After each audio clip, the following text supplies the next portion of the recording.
Hi friends, இன்றைக்கி கோவக்காய் உருளைக்கிழங்குலாம் வச்சு ஒரு வறுவல் எப்படி செய்யலான்னு நாங்கள் பார்க்கலாம். இது நார்த் இந்தியா சைட்லாம் கோவக்காய் செய்கிறாங்கன்னா அந்த மாதிரி உருளைக்கிழங்கு சேர்த்து தான் செய்வாங்க.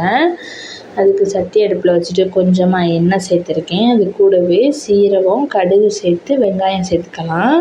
ஆனால் அவங்க அந்தளவுக்கு வெங்காயம் சேர்க்க மாட்டாங்க. நமக்கு வெங்காயம் பிடிக்கிறக்காண்டி சேர்த்துட்டு பூண்டு நச்சு சேர்த்துட்டு கோவக்காய், உருளைக்கிழங்கு, உப்பு எல்லாம் சேர்த்து நல்லா வதங்கின பிறகு மஞ்சள் தூள், மிளகாய்த்தூள், அதுக்கப்புறம் கரம் மசாலா இருக்குல்ல, அது கொஞ்சமாக சேர்த்துக்கலாம்.